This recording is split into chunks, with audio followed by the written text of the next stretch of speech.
बहुत बढ़िया लगता है आपका होटल का रूम। हैं? होटल का रूम है क्या? नहीं भाई, ये सोफा है, मैं जमीन पे बैठा हूँ। ये 7 एक्सेल का पैकेट है, इसके पीछे रखा हुआ है। बहुत खूब। काफी ये रिलैक्स लगता है। ये ड्राइंग रूम है। Okay, अच्छा, then पीछे I'm going to, का yeah. वॉलपेपर के लिए मैंने सोचा नहीं, वो दीवार पे पेंट है, होटल। वो पेंट किया हुआ है।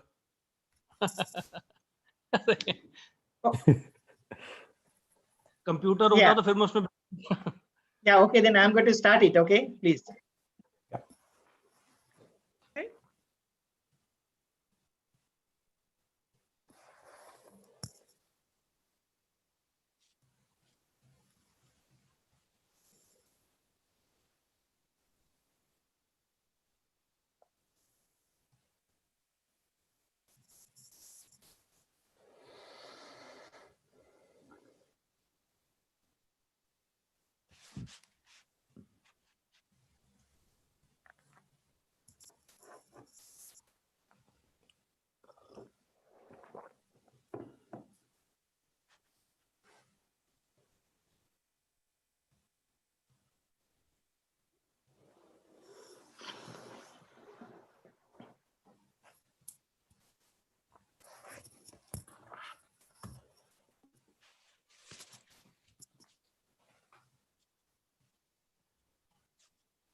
Neville, can we talk at this point or? No, actually, Dr. Mishka can start now. I can start. Are we officially started? Yes. Okay. Right. Well, good day, everybody, and welcome to this webinar, which includes speakers with global expertise currently located in the UK, in Canada, and the Indian subcontinent. The webinar has been organised by the Ontario Centre for Policy Research in Canada in collaboration with partners in the UK and India. The topic for discussion today is the Liberation Tigers of Tamil Elan Tamil, or the LTTE, which is a group that is proscribed in Sri Lanka, India, UK, and Canada. This webinar intends to explore the potential effects and consequences of de-proscribing the LTTE group. Potential issues might include the effects on geopolitical stability, especially for the Indian subcontinent, the threat of international security in general, and also the threat to political stability for countries that accept asylum seekers from the LTTE. My role is to be moderator, in other words, to be an objective facilitator for the discussion. We have a total time allocation of 1 hour and 15 minutes. We have 3 eminent speakers, each of whom will speak for somewhere between 10 and 15 minutes, and then take questions specific to his presentation for around 10 minutes. I will field the questions as they come online and direct them to the speakers. After that, if there is time, we will have a plenary session where we will take more general questions for the entire panel. So to set the scene about the Tamil question in Sri Lanka, we are going to start with our first speaker, Dr. Neville Hewage from Laurentian University in Canada. Dr. Neville Hewage is going to give a summary of the most recent background of the Tamils in Sri Lanka so that we start with a basic understanding of how the current situation arose and how we have arrived at proscription of the LTTE. Just before he starts, I'd like to give you a little biography of Dr. Hewage. He's a senior policy analyst at the Ontario Centre for Policy Research. He has a doctorate from Laurentian University, Canada, where he's also an adjunct professor and research fellow of the International Centre for Interdisciplinary Research in Law. He works with stakeholders, including government agencies, for rehabilitating and repatriating Rohingya refugees in Bangladesh, and to bring justice for the Rohingya racial group under the Convention on the Prevention of Punishment of the Crime of Genocide to the International Court of Justice in The Hague. Dr. Neville Hewage, over to you.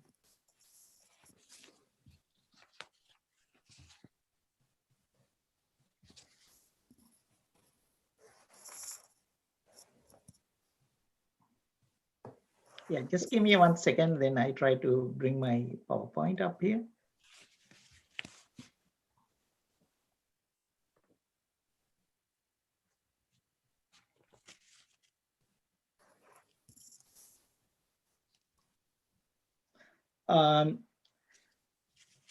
Good morning, everyone. Good morning from Canada, but I know that there were participants from all over the world, about 26 countries attending for this webinar. And so they have a different timing. And so my role is here today. I'm not going to do the much in detail analysis of this, so my presentation. So basically, I will give brief introduction, the proscription of the LTTE, because our webinar is going to discuss de-proscription of LTTE, Tamil terrorist group, the consequences for the Indian subcontinent and its geopolitical stability. So now, that Liberation Tigers of Tamil Eelam, that terrorist group, and proscribed and transnational terrorist group proscribed in Sri Lanka, Canada, UK, and some other 32 countries. In addition to that, they have run the ruthless, bloody campaign to create the mono-ethnic state for the Tamils living in northern part of the Sri Lanka. So, in order to consider the proscription, so we need to identify any reason why this group has proscribed. This group has proscribed because of their atrocities. They have recruited 7,000 child soldiers, 378 suicide attacks, and 18 suicide attacks on economic objects, especially in airports and oil storage and Central Bank of Sri Lanka. And in suicide attack specifically, they have killed the political leaders in India and Sri Lanka, Rajiv Gandhi and the Prime Minister of Sri Lanka, Ranasinghe Premadasa. And they have assassinated the over 160 Tamil political and intellectuals and academics. Then, very importantly, we need to consider they have massacred around 3,000 innocent civilians in the boundary villages, so-called Tamil Eelam. And they have massacred and butchered 147 Muslim worshippers in the mosque. And in addition to that, 580 Buddhist worshippers were massacred.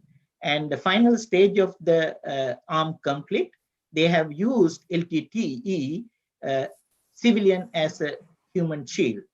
And not only that, they have fired the point blank range civilians who are escaping from LTTE controlling area. That is a completely unacceptable and crime against humanity. And when you compare to their activities with the other international terrorist group, LTTE attacked Sri Lanka Navy similar to Al-Qaeda attack to the United States Navy and killed 17 sailors. And LTTE, Tamil terrorist group, sold Norwegian passports to Al-Qaeda, and operative name is Ramzi Yusuf, attacked the first World Trade Center in 1983. And in addition to that, they have smuggling of weapons by the LTTE from Islamics in Pakistan and their counterparts in the Philippines.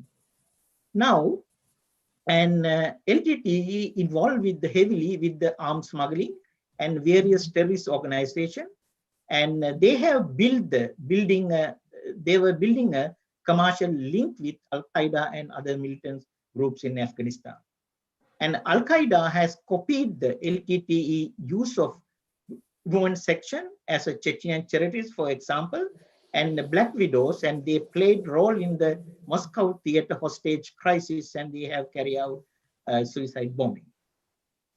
Then when you compare to the attack on civilian buses and the trains in Sri Lanka, that is a similar situation adopted by the Al-Qaeda, and they attacked the civilian public transport during the July 2005 in London.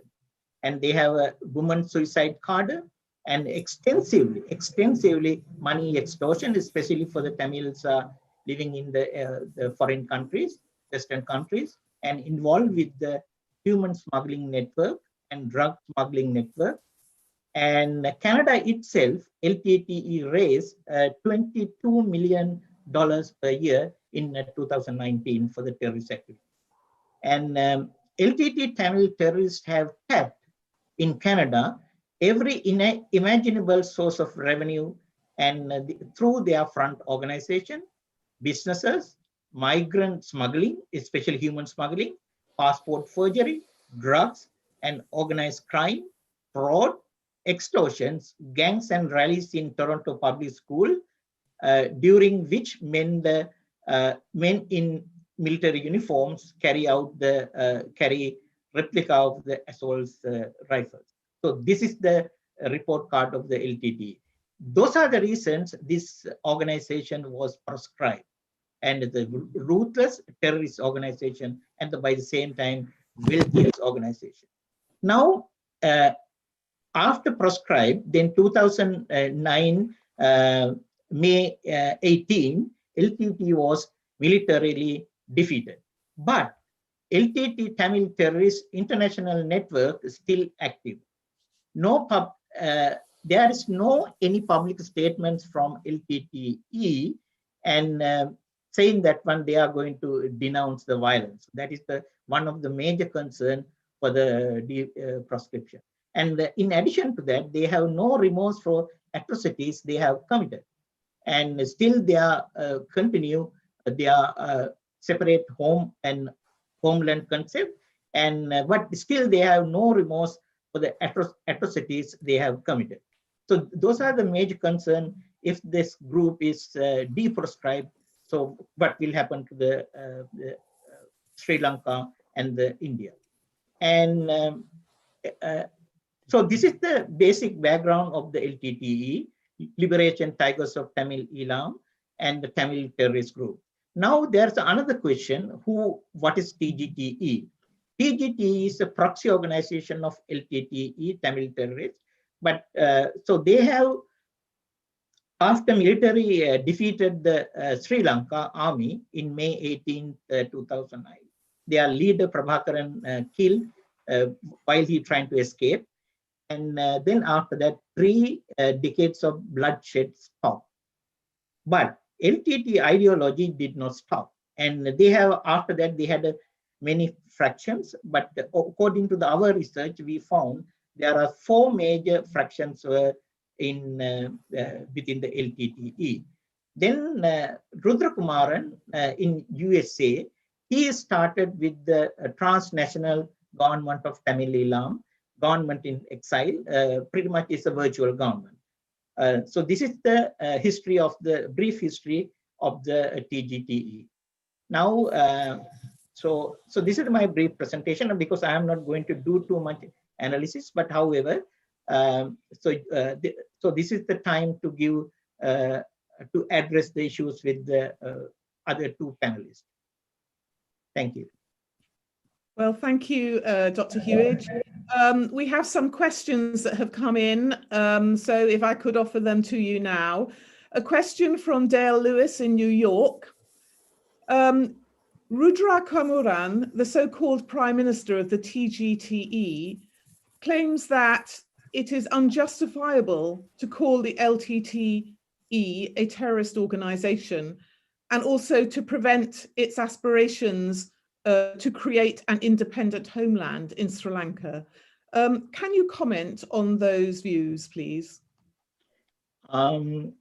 Actually, this is the very complex questions about this, to provide the views about this conflict within few minutes. But however, I do see three sections actually in this question. One question is Prime Minister of the TGTE, and so who is and how he is doing this operation. Second question is that the LTTE terrorist organization. That is the this question I already addressed my little presentation. And in addition to that, there's another question about the homeland concept about the Tamils. So that is the third question. So let me analyze the first question, who is Rudra Kumar. But actually, I have some information. Rudra Kumar was a lawyer, but he was reprimanded because of his misconduct, defrauding his clients. Actually, then after that, I can share the screen with you.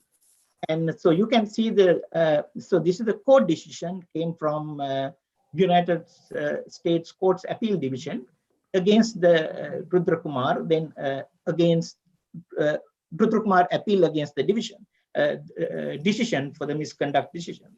Then when you look at this here, this decision was saying for the opinion, so you can see order of the grievance panel, upon due consideration, it is hereby ordered, judged, and decreed that the findings and recommendation of the court, the committee, and so it's gone on. Vishwanathan Rudra Kumar is publicly reprimanded for the misconduct in this court. So then he is defrauded his clients, and he was reprimanded in UK. I mean United States. So this is the quality of this prime minister. So then other important question, I'm going to share the other case. Second case, what happened, he appealed to the Supreme Court of New York, the appellate division, the first department. But Supreme Court also confirmed, but he's defrauded, he was defrauded his clients. Then I'm not going through this complex for the legal issues, but I will scroll down to the bottom of here. So what is the decision came? And according to the committee, the petition for the reciprocal discipline pursuant to 22 NYCRR 603.3 should be granted, and respondent publicly censored. Respondent means Rudra Kumar, and then respondent publicly censored. So now, so this is the situation. Because LTTE is a criminal organization, person who running the criminal organization and attached to the TGTE is defrauded publicly for his client, and he was reprimanded by the United States. So then there is no any support for his best activities. So then criminal always join with the criminality, and then he was doing about 2,000 to 3,000 immigration cases. So then if this situation happen in the democratic world, he will not even to get the contestant candidacy position, because there is a very strong ethical and vetting process. Then Rudra Kumaran will not qualify. But TGTE, LTTE proxy organization, he became prime minister of this TGT. So this is the quality and value of this organization. So let's talk about this other issue. And LTTE, I already explained the situation. So who's the terrorist organization? Why this organization proscribed? And in addition to that, independent homeland. There is no independent homeland for the Tamil in the separate part in Sri Lanka. Sri Lanka is a home for everybody, Tamil, Sinhalese, Muslim, and everybody. Then that is the fact we need to agreed on to reduce this, denounce the violence. There is no any separate ideology, separate state for the Tamil the group. On this 700,000, actually the 300,000 living in for the northern peninsula, and they want to create the separate state. So therefore, it is not going to happen, and it is not the ideology is created by the LTTE and proxy group to have this war is going continually 3 decades, and it costs thousands of thousands innocent life. So there is no Tamil homeland concept in Sri Lanka. Sri Lanka is a country for the home for everybody. So that is the fact we need to accept that. So this is my question answered. I think I answered very well, and I think there's a sufficient to answer. Yeah. Okay then. Thank you, Neville. We have another question from Nihal Jaya Singh in Sydney, Australia. Kamala Harris is likely to be the vice president of the USA, and she has Tamil roots. What would be the most probable course of action that she would be taking on Sri Lanka in favor of the LTTE? That's the first part of the question. And secondly, what sort of provisions would she have in the American Pivot to Asia manifesto to achieve this?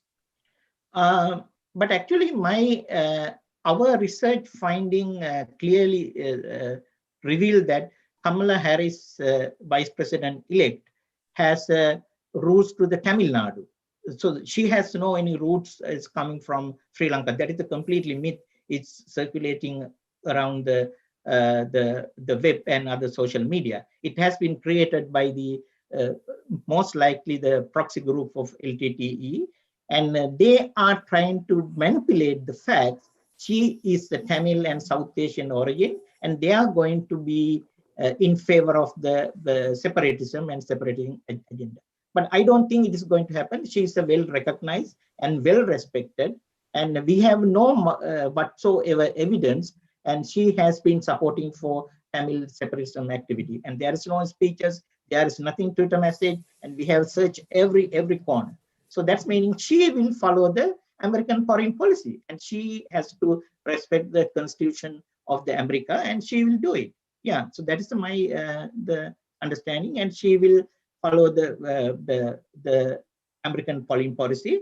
I don't think she is going to specifically interfere with the other countries' internal affairs. So that is my idea. Thank you very much, Neville. We are now going to move on to our second speaker, Manish Upreti, who is going to discuss the geopolitical challenges to the unbanning of the LTTE and the consequences for Sri Lanka and for India. Now, Manish Upreti is an ex-diplomat. He's an alumnus of the Delhi School of Economics, University of Delhi, India, and of the University of London. In his ambassadorial capacity, Mr. Upreti looked after the Collaborative Intergovernmental Scientific Research Institute's malnutrition initiatives, and he played a very pivotal role in establishing nutrition programs in Mexico and Africa. He has been an intergovernmental observer for the United Nations. He has been a speaker and a panel member at many international forums, as well as writing as a columnist on international development issues. In 2006, by the Indian Institute of Human Rights. Manish, over to you to talk about geopolitical challenges of unbanning the LTTE and the consequences for Sri Lanka and for India.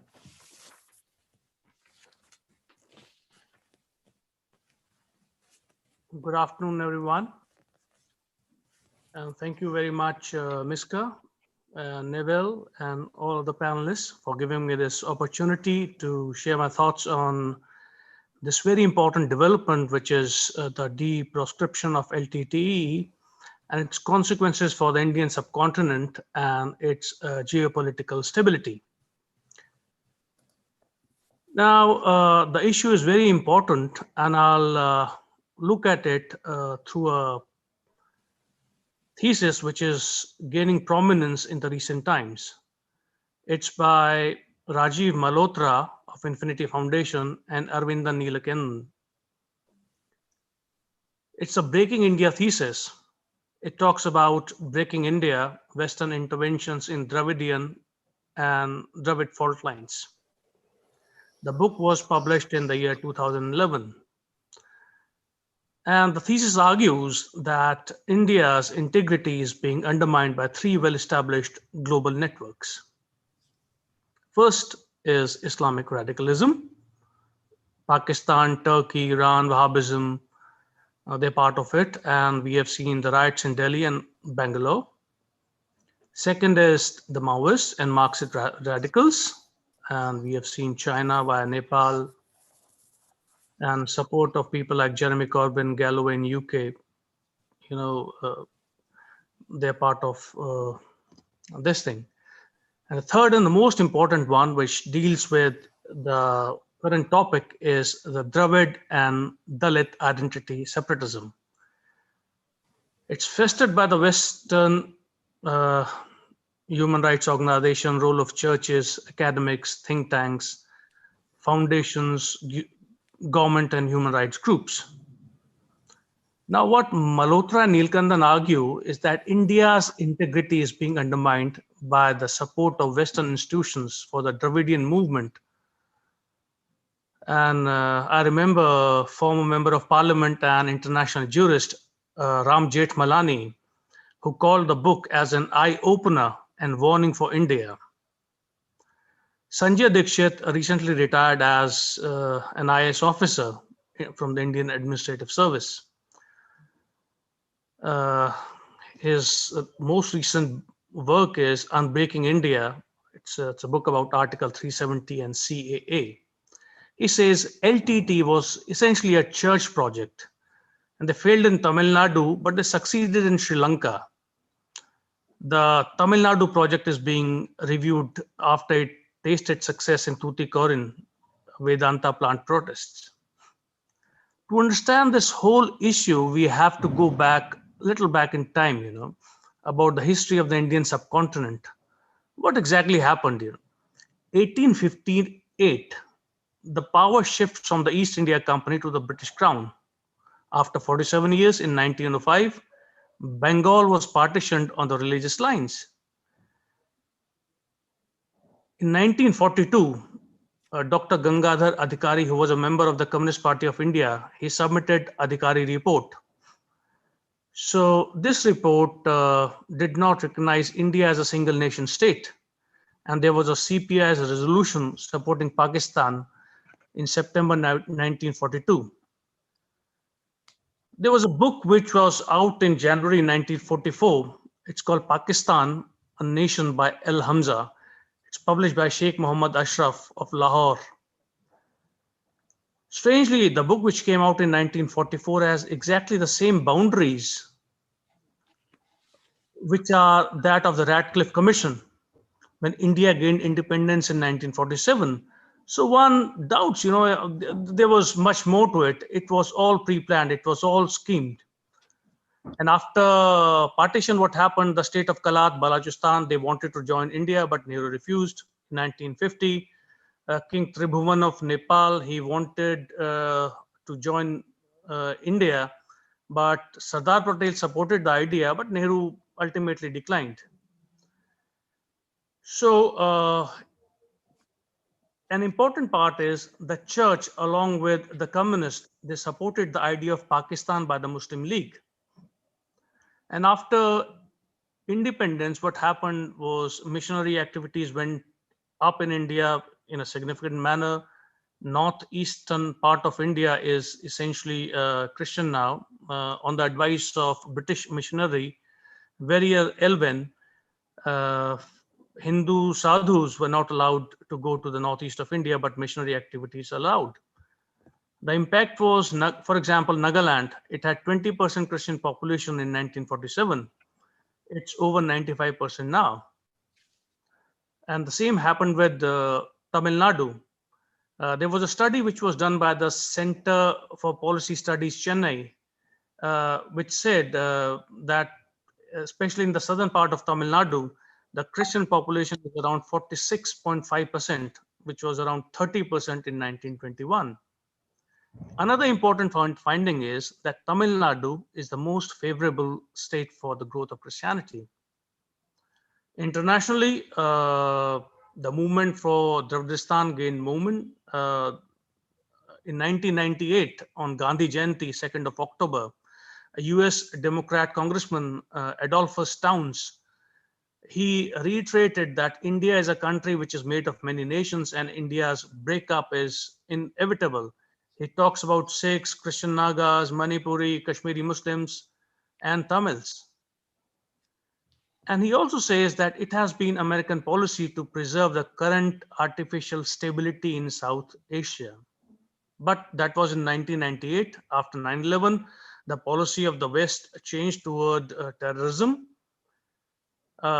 Recently, after Joe Biden won, the DMK chief, Stalin, he wrote a message to Kamala Harris saying that her victory gives hope to the Dravidian movement. We have to realize one thing, that next year the state of Tamil Nadu in India is having state elections. Now coming back about India's foreign policy, about the Sri Lanka and Nepal, the involvement of India with LTTE and Nepal. Amar Bhushan, who retired as the Additional Secretary, Cabinet Secretariat, he wrote a book called Inside Nepal. He said in 1990, Research and Analysis Wing of India, it launched covert operation to bring down absolute monarchy in Nepal, paving way for constitutional monarchy. Did it help India? No. Just look at the present communist government in Nepal. It proves the foreign policy of India was a bit myopic. In this context of Sri Lanka, what happened that after this LTT thing started, Indian peacekeeping force was sent, which was there in Sri Lanka from 1987 to 1990. On 21st of May 1991, Rajiv Gandhi was assassinated by LTTE in Sri Perumbudur. And there was conflict in Sri Lanka from 1990 to the year 2000. In 2005, there was a new government which formed in Sri Lanka, and President Gotabaya Rajapaksa was the then defense minister. In 2009, LTTE was defeated militarily, and no LTTE related violence in Sri Lanka happened ever since. Lesson is self-help is the best help. Interestingly, in 2006, when Sri Lanka was starting the operations, retired general of the Indian Army, Amarjit Singh Kalkat, he had said, there is no armed resolution to the conflict. The Sri Lankan army cannot win the war against the Lankan Tamil insurgents. I'm glad that the General Kalkat proved wrong. Generals do get proven wrong. For example, I remember General Sundarji, who famously told Indira Gandhi in 1984, give me 24 hours to deal with the siege of the Golden Temple, and everybody knows what happened. It seems there are two categories of generals in India. On one hand, you have Field Marshal Manekshaw, General Arora, and General Jacobs. On the other, you have General Kalkat, General Sundarji, General B.M. Kaul, General Prannath Thapa. Perhaps that's why we still have challenges in Kashmir. Over the years, what happened in 2013, India voted against Sri Lanka in the United Nations Human Rights Commission. Indian envoy Dilip Sinha, he's from Patna University. He was a person in Geneva. Strangely, Pakistan, who had helped Sri Lanka counter the insurgency of LTTE, it helped Sri Lanka in the UN Human Rights Commission. There's an argument that political considerations were there because DMK was part of the Congress-led UPA then. It gives rise to a very important question, which is actually a challenge. Should domestic considerations be affecting foreign policy of a country? Things changed a bit when NDA government was formed, and Sushma Swaraj, she paid heed to the Sri Lankan concerns as the foreign minister of India. And that time I remember Professor Sudarshan Senaviratne was the High Commissioner of Sri Lanka to India. Professor Senaviratne is the classmate of Hardeep Singh Puri, the Minister of Civil Aviation from Hindu College days. And PM Modi has good terms with President and PM Rajapaksa's. One important thing is we have to realize that Tamil population in general did not support the LTTE thing. In 2005, there was around 12% population of Sri Lankan Tamils. Only 300,000 supported LTTE actively. And what happened last month when UK lifted the ban on LTTE, when France, Austria, India, Sri Lanka, Mozambique are facing terror attacks. What message does it convey? I mean, LTT fronts were operating in Britain anyway, but this gives rise to a very serious question. I mean, how it will impact India, which is now the third largest economy in the world. It is the second largest FDI investor in Britain. Tatas are the provider of largest jobs in the industrial sector in Britain. I mean, it's a very interesting topic, and taking inspiration from what is happening in the British scenario, interest groups that are inimical to India's cause, Khalistanis, Kashmiris, are raising their head. So it will present a significant challenge both to India and also to Sri Lanka. Sri Lanka has a very important strategic place. If democracies leave Sri Lanka at this juncture, if America does not support Sri Lanka, if India does not support Sri Lanka, if Britain does not support Sri Lanka, there's a significant risk that China or Pakistan will make inroads, which will create a bigger problem. I don't know why British government took this decision. I hope the Sri Lankan government appeals against it and good sense prevails. Thank you very much. Any questions? Well, yes, we have. Thank you very much for your very good presentation. We have a question from Aruna Jayawardena from Colombo, Sri Lanka. The question is, what might be the consequences and the outcome of the potential on unbanning LTTE proxy groups by the UK authorities? How would that affect India? Aruna Jayawardena Ayubovan. There are a couple of risks which I can see. I mean, Britain will have more protests, perhaps in Tooting, Harrow, and maybe in Europe in Little Jaffna. There'll be impact on British foreign relations and on the image of Britain. Please note, Imam Tawhidi, who is also known as the Imam of Peace, he said no one respects Britain anymore in the Middle East after a Pakistani became a mayor of London. It will also have impact on world peace. What if virtual governments like TGDE are set up? What will be their relations with established governments like India, Britain, America, Germany?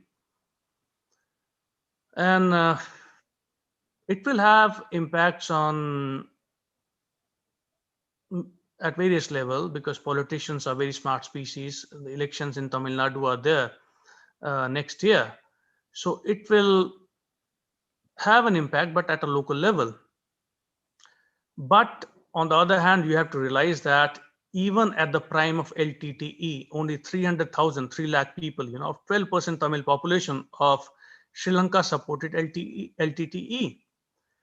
Now, Tamil people, they come from a very distinguished tradition of Trivalluvar, Agatsya, Alvars, Nayanars, and believe in peaceful coexistence and development. Vasudhaiva Kutumbakam, like Panchashila in Buddhism, abstain from killing, it said. In America, Rohini Kosoglu, she is Kamala Harris's chief of staff and special advisors. Her paternal grandma's brothers, who are also known as Boston Brothers, they campaigned for Tamil Eelam in the younger days, but later they realized that LTT should cease fighting and engage in constructive talks with Sri Lankan government. You have to realize that democracy is about discussion and debates to secure development. Violence has no place, and terrorist groups like LTTE, they have no place in democracies. About India, India, as you know, is the third largest economy in the world after China and the US. Now, India has growing relations with the US and is one of the world's oldest democracy. India is the world's largest democracy, and there is Quad, which is happening between America, India, Japan, Australia. India is also the second largest FDI investor in Britain, as I told you, and Tatas are the largest job provider. So Britain should think twice before rocking the boat of democracy, whether in Sri Lanka or in India. You have to realize hatred and violence is a two-way street that wise men don't tread upon. But how can one awake someone who pretends to be asleep? So it's a significant challenge. Let's see. Thank you for those wise words. We have time for one more question for you. A question from Brendan Kennedy from Paris in France, who wants to know what impact de-proscribing the LTTE would have on India's ability as an emerging superpower to compete effectively on the world stage. Buongiorno, Brendan. As I say in France, as Nunu used to say, coucou. Every story has a French connection, interestingly. In November 2018, 2 years back exactly, 2 French journalists were booked for illegally trespassing prohibited nuclear area, which comes under the Department of Atomic Energy, DAE, in Kanyakumari, which voila is in Tamil Nadu. They were booked under various IPC sections, including 14B, which deals with using forged passport. The French fled the country with the help of their Indian accomplice, local parish priest, Father Hildas. What will be the impacts on India, which is a growing power? I was reading the newspapers this morning.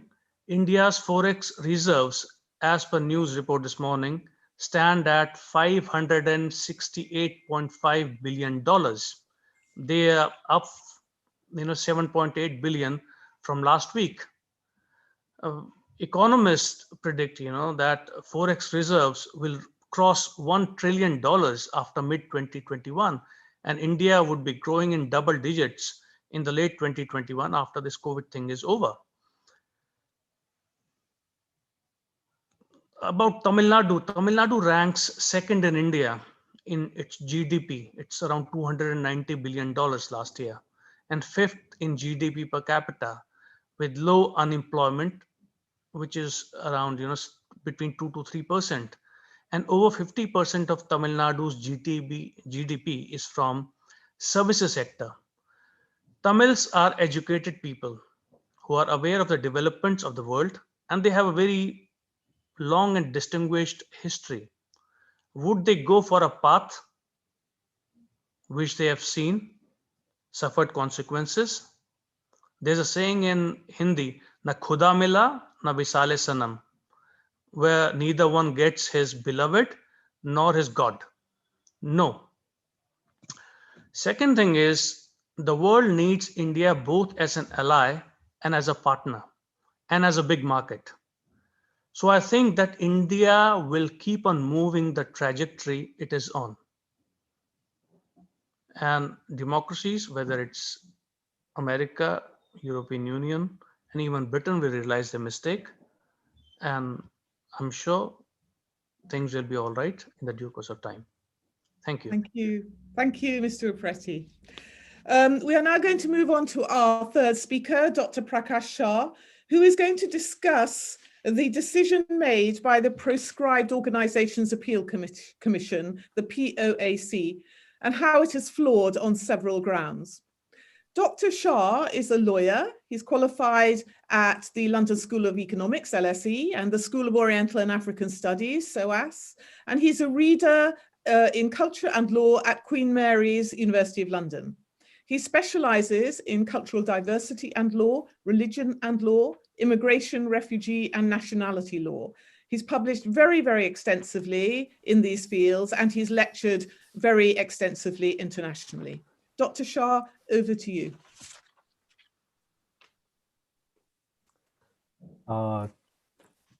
Happy New Year to those who are celebrating. Thank you, Mishka. Thank you, Manishji and Dr. Neville also for setting the context with respect to what I have to relate to the audience. So my job is basically to set out the context of the current litigation, which is really attracted the attention of people, and really is the background to background reason why we are having this this seminar, I suppose. So I have a PowerPoint prepared, so I will just share the screen here, if that's okay. Right, I think you can see it now. Is that correct? Okay, so I will just outline the background factors which have led to the current sort of situation we're in with respect to the litigation in the UK. So first of all, we are concerned to look primarily at the judgment of a body called the Proscribed Organisation Appeals Commission, the POAC, and the decision was made in the second half of October 2020. So it's just a few weeks ago, actually, but perhaps about three and a bit more weeks ago. The background to the decision, and in fact the setting up of the body itself, the POAC itself, lies in the Terrorism Act of 2000 in Britain. That legislation allows for the listing of organizations to be proscribed, and the LTTE, which is the subject of today's webinar, it was listed itself in 2001 as a proscribed organization. And the UK government is under an obligation to keep a regular review of the list going, so that every a few months or years, they have to have another look at the list of organizations which are prescribed, and whether or not the organizations which are listed should continue to be on the list, which is basically a schedule to the Terrorism Act of 2000. There's also a parallel possibility of requesting de-proscription. So anybody who thinks fit can make a request to the Home Secretary, and the Home Secretary has to consider, through quite an involved process, whether or not de-proscription is the correct course to be taken. Now, if the Home Secretary refuses the request for de-proscription, there is also the possibility of appeal to the POAC. And this is where our current concern with the decision of the POAC comes about, because in fact what we have to consider is just exactly such an appeal, which was made in response to the rejection by the Home Secretary of a request to de-proscribe the LTTE. Now, when the POAC considers an appeal, it is akin to what we refer to as judicial review in the United Kingdom, which actually is not a full appeal, but it provides a restricted grounds of review so that the judges will examine the way in which a decision has been made, and whether or not it's lawful, whether or not it complies with procedural requirements, and so on. So it's quite a limited way of scrutinizing an executive decision. But the judges at the same time have said that they will apply what they refer to as intense scrutiny, given the fact that some fundamental rights are also at issue inevitably in such situations, and we see that in the current litigation as well. So what happened during the litigation before the POAC? Now, there was a request made by the Transnational Government of Tamil Eelam, the TGTE, about which we've heard already, and that request was refused. And so it's that organization which brought an appeal to the POAC against the refusal. This Home Secretary eventually decided on the 8th of March 2019 to reject the request.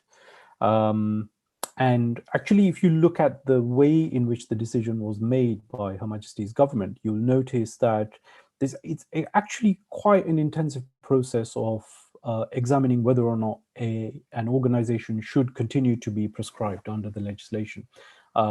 It's quite an involved process, and it involves taking in evidence from a variety of different actors and positions. And you might say stakeholders, right? And so, for example, if you look at the kind of information that came from various quarters in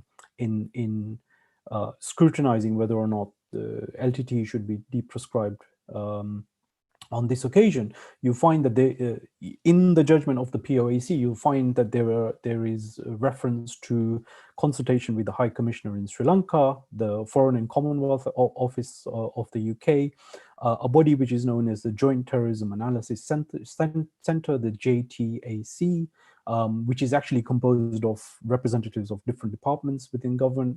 There's also a separate community impact assessment done to examine the way in which any decision to de-proscribe will have on the community of Sri Lankans present in the UK. And then there's also a proscription review group, the so-called PRG, which sits down and takes in all the evidence that has been proffered and makes a recommendation to the Secretary of State. So it's quite an involved process, and it's not an exercise which seems to be undertaken lightly by the executive authorities in the United Kingdom. And in this case also, you see that there was an extensive evidence which was gathered before the ministerial decision was made.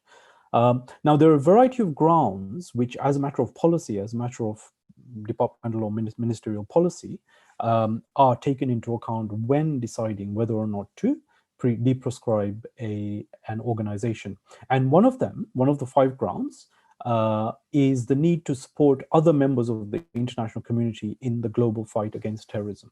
And so, we've heard already this evening about the way in which that any decision to de-proscribe in the United Kingdom will have an impact abroad. And this is also one of the things, or one of the considerations that the British government has in mind when it makes a decision to de-proscribe. Okay, so what potential reasons to refuse are evident from the judgment of the POAC itself, right?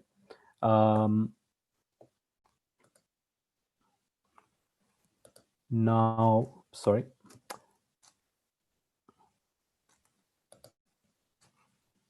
Yeah. So when you look at the judgment of the POAC, you'll see a number of factors which arise as it considers the various evidence which is being given by the executive authorities in the United Kingdom. And the issues range from facts like that the LTTE paraphernalia is routinely displayed by LTTE members, and there are regular calls for violence against the Sri Lankan state. The process also observed that de-proscription is likely to be opposed by more of the Sri Lankan community, and that's more or less an exact phrase that's used in the judgment. But I take that to mean that actually most of the Sri Lankan community living in the United Kingdom would not be in favor of de-proscription. And it also observes that de-proscription is likely to lead to greater tensions between the two communities. And I suppose here they mean the Sinhala and the Tamil community of Sri Lankan origin, which is situated in the United Kingdom, right? So it's obvious that the government has considered the fact that the tensions will rise if de-proscription occurs. It observes also that de-proscription could be seen as a softening of the government's stance towards extremist groups. There's a further observation that some Indian communities might react negatively to de-proscription, particularly because the LTTE, as we've already heard, has operated extensively in this Indian state of Tamil Nadu as well. And finally, the POAC has evidence before it that there's limited evidence of activities or support in the UK for the LTTE. Right, and that's of course under a scenario where the LTTE remains proscribed. It still remains proscribed, actually, right? So, and I suppose what it does is beg the question whether or not any ostensible support will rise if de-proscription is a route taken by the British government in future. Now, there are a set of reasons which arise through the POAC's judgment, which you find are to do with the effect, not just in the United Kingdom, but also in relations with other countries, and particularly with Sri Lanka and India, right? Those are the chief countries which are being considered in the evidence. And one of the threads which is running through the judgment is that the counterterrorism credibility with the UK's partners, which means other countries other than the United Kingdom, would be affected. The Sri Lankan government is definitely likely to have a negative view of de-proscription, and we see that already. Actually, when you look at the Sri Lankan, I think, High Commission's website, you see that they have reacted negatively to de-proscription and have said that they are providing better and further particulars to the UK government to maintain prescription. The judgment notes also evidence to the effect that there are continuing terror activities of the LTTE in Sri Lanka. The LTTE has never renounced violence, as we already heard from Dr. Neville, and there's a possibility of greater harms and risks than would arise from keeping the LTTE prescribed. And this is evidence actually which comes from the High Commissioner of Britain to Sri Lanka. There's a whole set of other types of evidence. For example, the JTAC observes that the LTTE aligned individuals and groups are likely to prepare for terrorism. There is also evidence of ongoing LTTE involvement in terrorist activities, which of the kind which justified its initial listing on the list of proscribed organizations. Then there is a very pointed observation at paragraph 47 of judgment, which I've quoted directly, right? The LTTE's ideology almost certainly continues to inspire individuals to commemorate and prepare for acts of terrorism. Senior LTTE associated figures and politicians have for the resurgence of the LTTE and participate in services commemorating suicide attacks against the Sri Lankan government. Right? And that's an observation which the judgment quotes from the JTAC. Right? Now, what about the POAC's judgment itself? Right? Like, what does it do when faced with all this evidence which was submitted by the representatives of the Home Office? Now, the POAC observed that the PRG, which is the body which really meets and considers all the evidence together prior to the Home Secretary making his decision, and the PRG had met in February 2019. The Home Secretary then Home Secretary had made his decision in March of 2019, and the PRG had basically assessed all the evidence and said that prescription should be maintained. Now, the only real ground on which the POAC finds the decision flawed is that the way in which the PRC's assessment of the evidence and its minutes in assessing the evidence were not properly submitted to the Home Secretary before he made his decision, right? And so there is a slight, if you like, inconsistency between what was actually discussed in the PRG and what was submitted to the Home Secretary in order for him to be able to make the final decision on the issue. And in fact, that's the only ground which the POAC finds the decision to be flawed, or finds as a ground on which to hold that the decision has been flawed.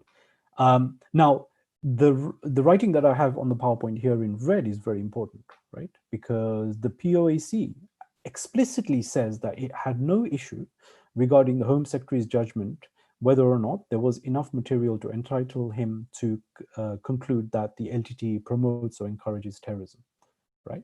Now, that's a very interesting observation, because what the tribunal is effectively saying, or the appeal committee is basically saying, is that they have no problem about the Home Secretary's assessment regarding the kind of promotion or encouragement of terrorism that the LTTE engages in, right? That actually seems to be an undisputed finding, if you like, right? So the only ground on which the Home Secretary's decision was flawed is this slight disjuncture between the way in which the PRG's evidence was communicated to the Home Secretary, right? That's the only ground on which they had an issue. So it seems to me in a way, you could say it's a very pernickety attitude, as we would say in Britain, with respect to the way in which the decision was made by the Home Secretary.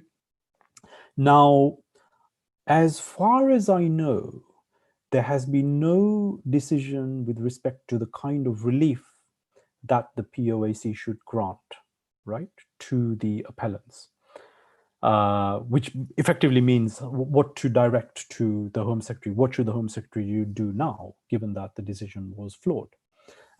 So we're in sort of, we're actually in a bit of a limbo right now, right, legally speaking.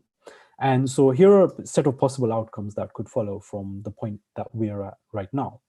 Now, Her Majesty's government could simply go back to the drawing board and decide that it should de-proscribe the LTTE, i.e. remove it from the Terrorism Act 2000 list. Or when there is a relief hearing, a decision could be made by the POAC to order the Home Secretary to de-proscribe the LTTE. Now, what that would do is to trigger an order to be laid before Parliament by the Home Secretary. And it's subject to a negative resolution by either House of Parliament, which means that if nobody raises an objection to it, then after a certain time, I think it's about 40 days, the order would become valid and the LTTE would become de-proscribed.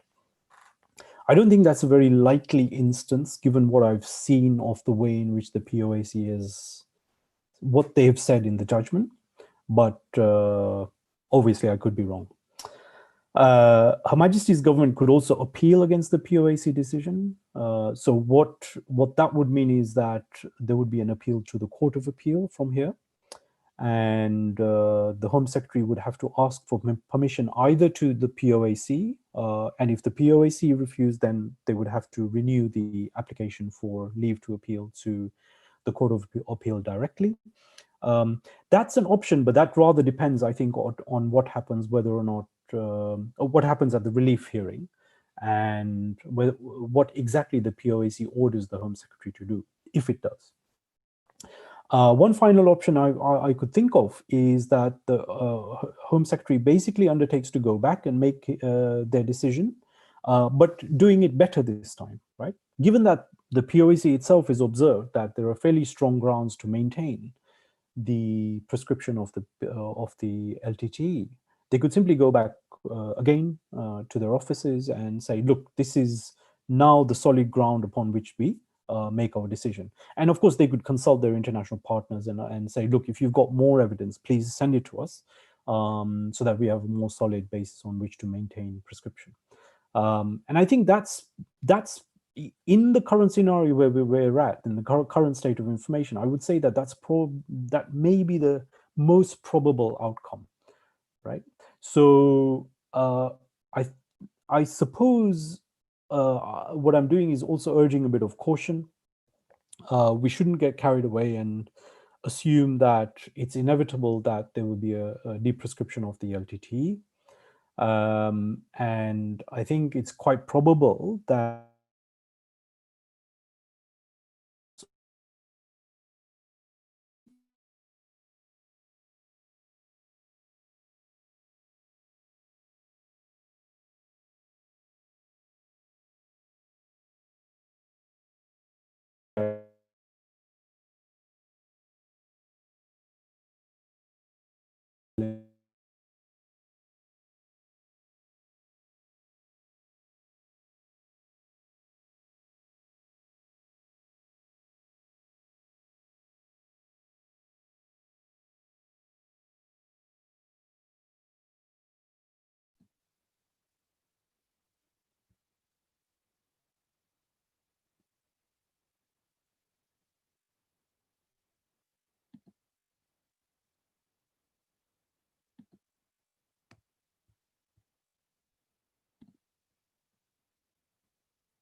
Okay, we seem to have lost some reception.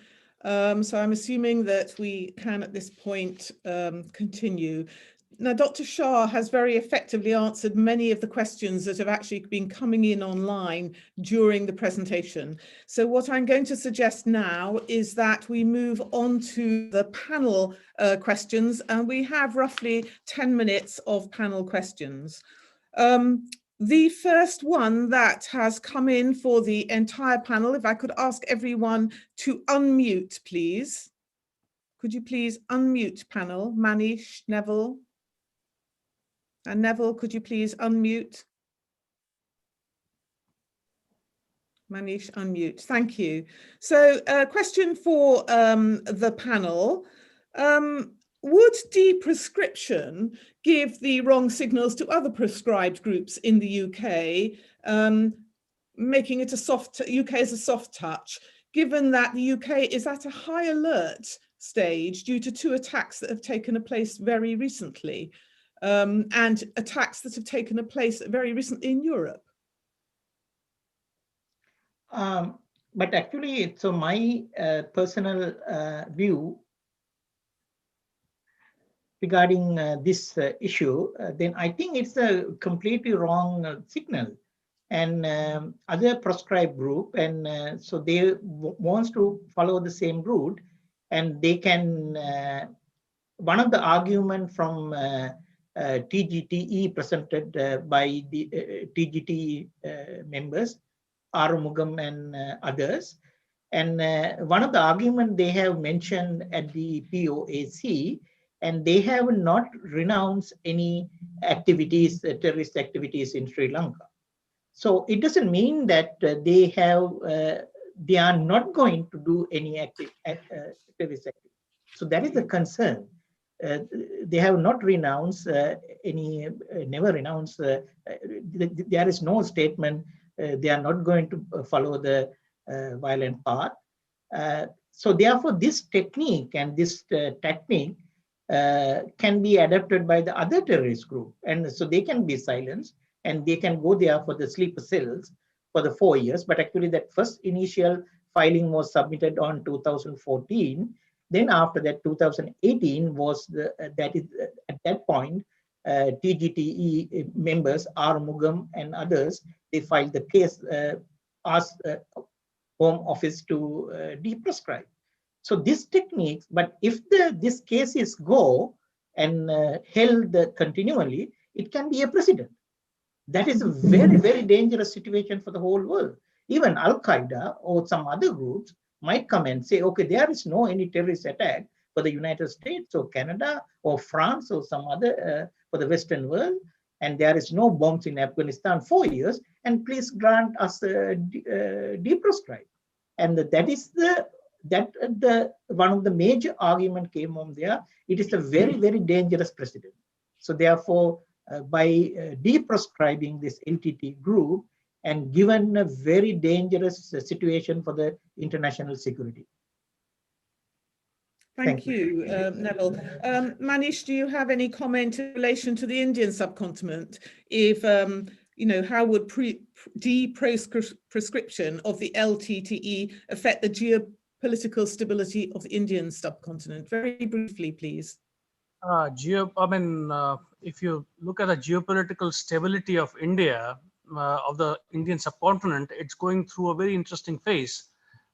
United States is moving out of Afghanistan. Pakistan is more like a basket case.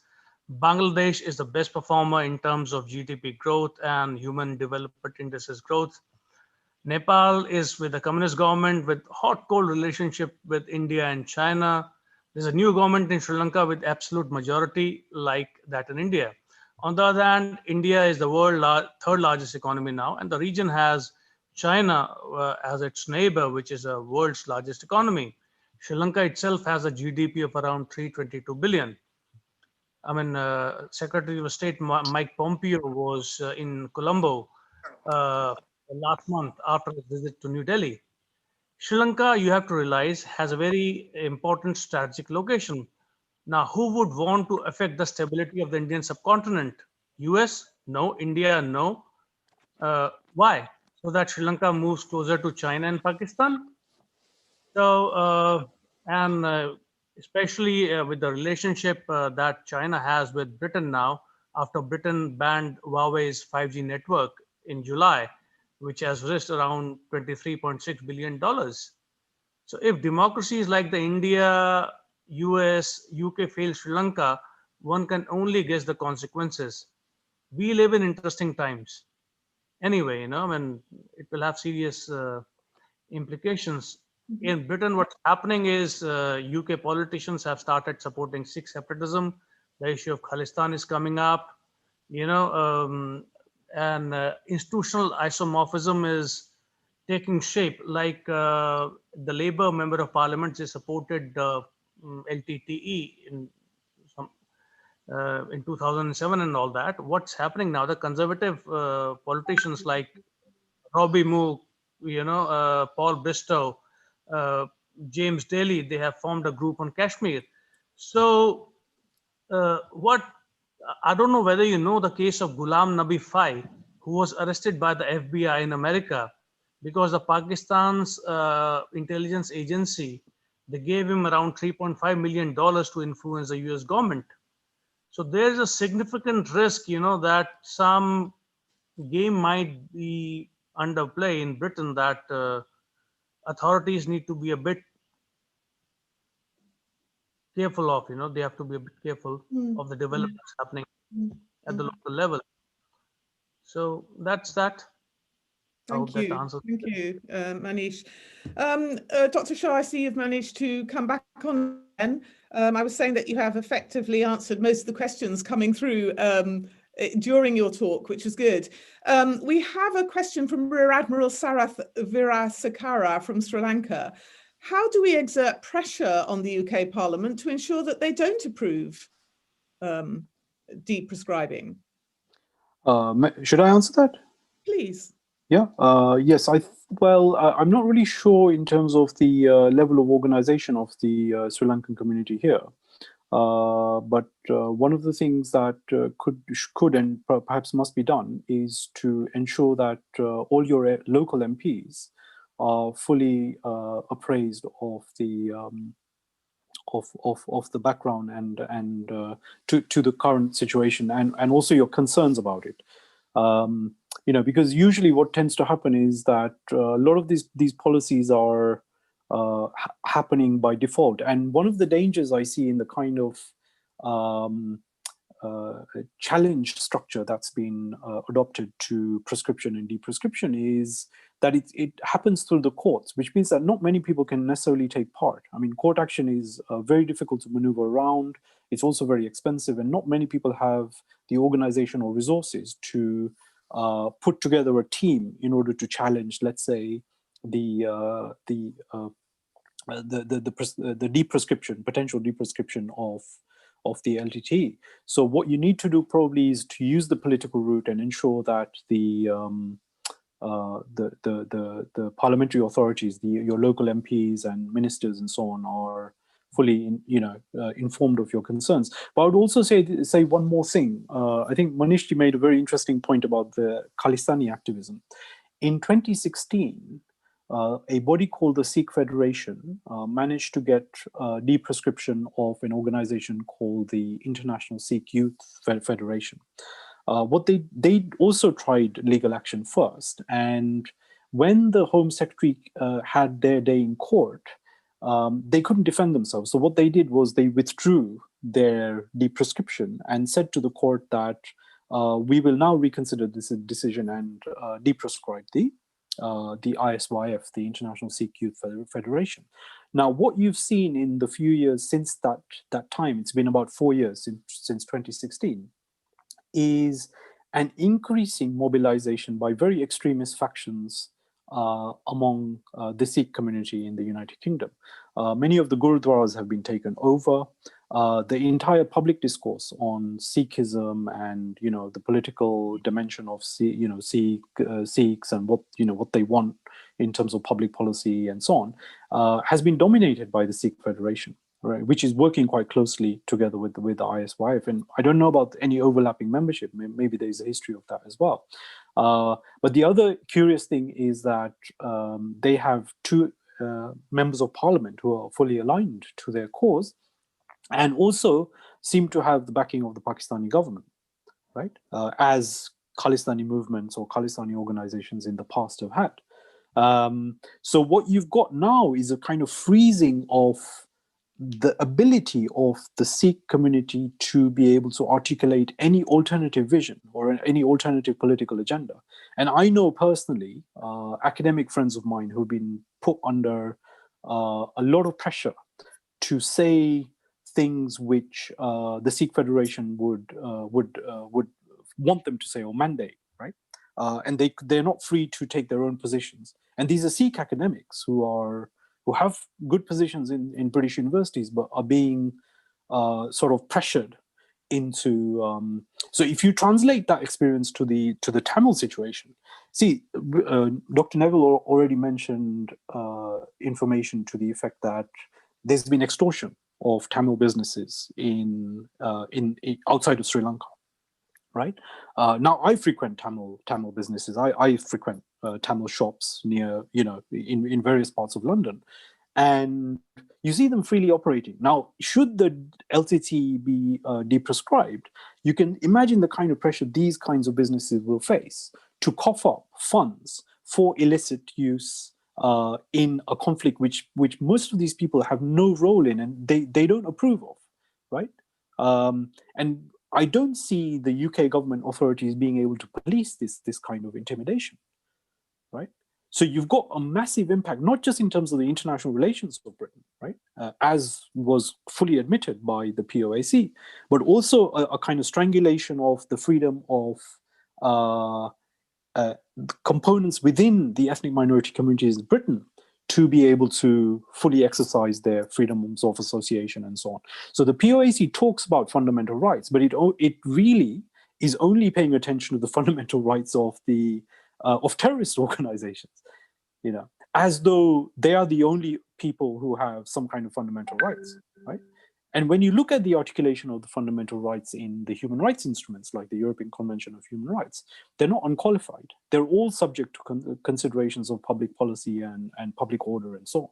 So these are not unqualified rights, which only one side ought to be able to enjoy, right? And in fact, you could argue the opposite. You could say that by engaging in the kind of terrorism activities that these people are doing, they actually lose their access. They should lose their access to such rights because they're not part of the democratic process anymore anyway. Sorry, I'll stop my rant, but thank you very much.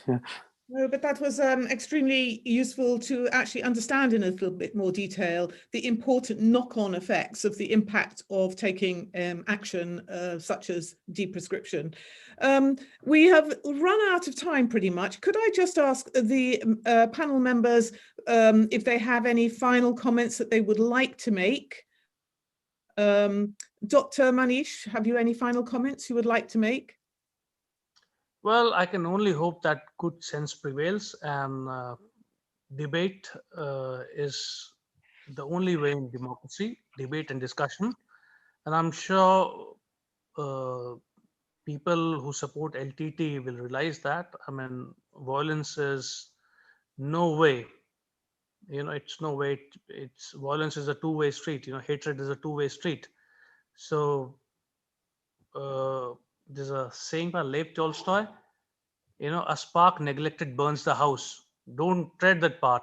Don't tread that path, So thank you. Thank you, Manish. And Neville, have you you need to unmute for some final words from you. Yes, actually, so basic concept here to protect the democratic rights. But even though the LTT and other group and supportive group, TGTE and Arumugam and others, they came to there and filed the application. That is, they have exercised their democratic right. But other citizens of this country and other areas have a question how we can deal with the issue. Because if the LTTE denounced and registered as a political party and start negotiating with the factors, same like a PLO, that Palestine Liberation Army and IRA group, and so then at that time we have a confidence LTTE will not go and renew the violence. So that is the most important fact. So we need to consider. So this fact has not been exercised, and we have a doubt. And actually, it is not a suspicion. We have a belief, and they are going to renounce the violence. Then one of the other issue at the proscribed association, they have bring that the idea. So one of the argument brought from the TGT and Armugam and others why it should be de-proscribed, and they also say that LTTE ideology, based on that ideology, individual people has committed some crimes and attack and have some terrorist activity. It is not the ideal of the LTTE as an organization idea. That is the completely flawed argument in my point. So even if it is as an organization not idea, but they are continuously spending their time and energy to the Tamil homeland for the separate state. There may be that ideology can be picked up by this another group who is aligned with the LTTE ideology to have violence in Sri Lanka. That is the most dangerous thing. Then other issue, what I want to mention that other two speakers, especially Manish, has clearly mentioned, and separate state for the ELAM is the first step to disintegrate Tamil Nadu. Tamil Nadu, they have attempted many times to disintegrate from India, and if they have Sri Lanka as a state, I mean Sri Lanka Tamil ELAM, this group will start fighting to disintegrate in Tamil Nadu. If this scenario will happen, it is most likely it's going to happen. So if that's case, what will happen? That India will not be a superpower. It is disintegrated. It's the effect for the Indian Union, and it will be a really effect for the regional, political, and geopolitical stability. So this is what we need to consider all the time. So this is what. Yeah. Thank you, Neville. And Dr. Shah, last words, please. Yes, I'm somewhat at a loss to sort of match what's already been said, but I would say people perhaps hold fire, looking at the detail of the POAC judgment. I think there are, depending on your political viewpoint, there are grounds for optimism. And there are also steps that can be taken before any decision is taken by the executive authorities in the UK. So as was already said earlier, there are political mechanisms where you should make your views known and urge your representatives at every political level to ensure that that your concerns are addressed, and that should there be any likelihood, which I don't think there is a high likelihood of, but should there be any likelihood of the de-proscription of the LTTE, then you will have done your bit to ensure that a decision like that is not taken in a very light-handed manner. Thank you, gentlemen. We have run out of time. Our time is up. So I am going to close the seminar. I just would like to say that we have had a very, very broad range of knowledge and understanding in our audience of what is an incredibly complex issue with really very serious knock-on effects on the broader international stability geopolitically. our panel has made it much easier for us to understand this issue.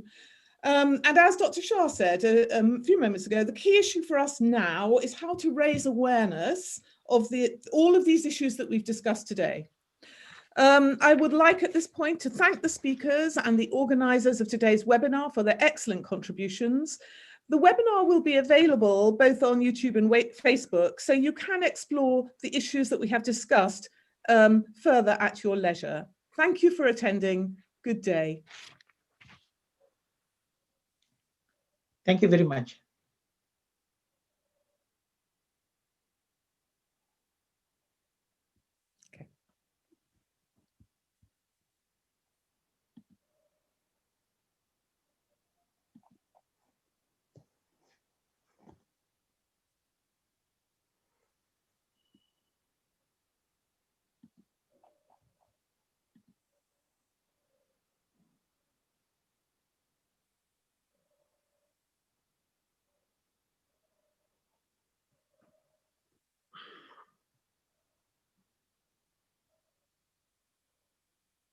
Is it over? Neville? Yes, actually, so we have concluded this webinar now, and I see that there are a lot of chat line. There's a lot of questions asked. At the same time, question and answer section also we have a lot of questions. If your question is not asked online, we will ask you that question offline. And please watch your email address you registered, and we will ask you to. So we will provide you answers. Okay. Thank you very much for everyone for participating for this event in Canada, and so have a good evening, and other countries, maybe India and Sri Lanka, good night.